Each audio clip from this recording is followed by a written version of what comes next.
Bonjour les enfants, j'espère que vous allez bien.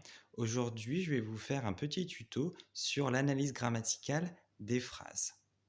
Pour un petit peu vous rappeler la méthode que nous faisons et que nous suivons en classe depuis le début de l'année.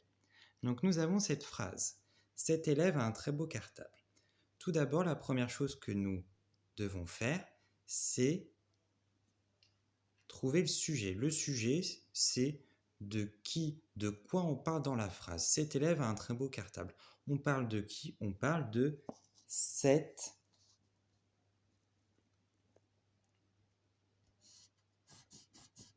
élève. Donc je le souligne en verbe parce que c'est le sujet. Ensuite, le verbe.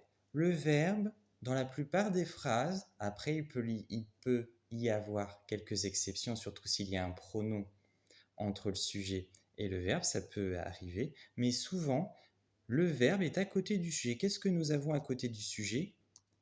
A sans accent. A sans accent, nous savons que c'est le verbe avoir, conjugué au présent et à la troisième personne du singulier. J'ai, tu as, il, elle, on a. Ensuite, nous allons faire les accords. Le premier accord, le plus important dans une phrase, c'est l'accord entre le sujet et le verbe.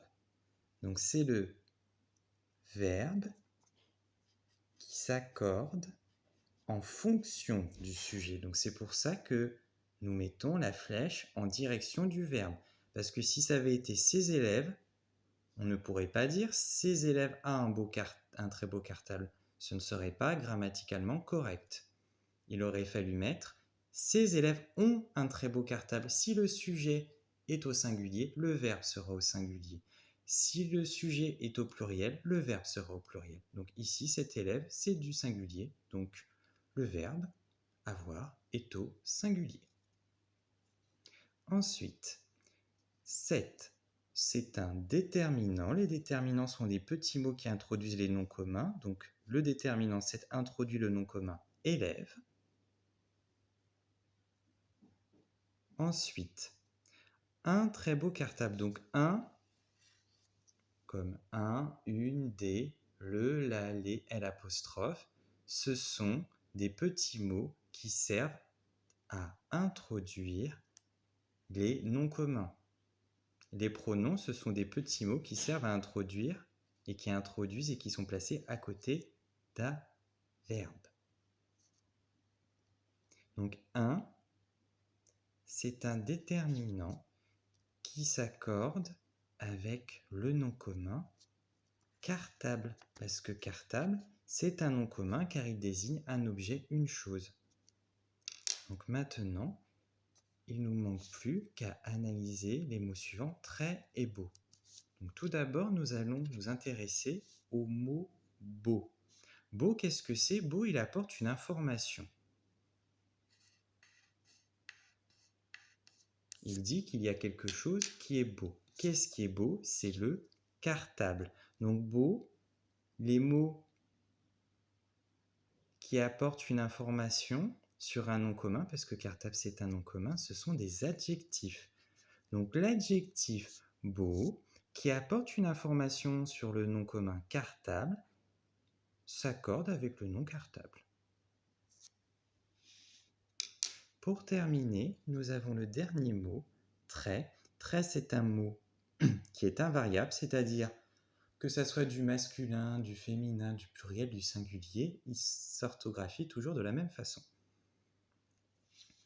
Très, il accentue le sens du mot beau, qui est un adjectif.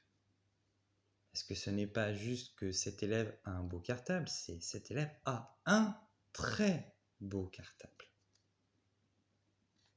Donc très, c'est un adverbe. Les adverbes, ce sont des mots invariables qui accentuent, comme leur nom indique, soit le sens d'un verbe, soit le sens d'un adjectif. Et dans ce cas de figure, très, il accentue le sens de l'adjectif beau. Donc maintenant, nous avons terminé l'analyse grammaticale de cette phrase. Et c'est cette méthode-là qu'il faut suivre pour toutes les autres phrases, y compris quand vous faites une dictée pour éviter de faire des erreurs d'orthographe d'accord. Je vous remercie de votre attention. Ceci est la fin de cette leçon. Je vous souhaite à toutes et à tous une très bonne journée. À bientôt.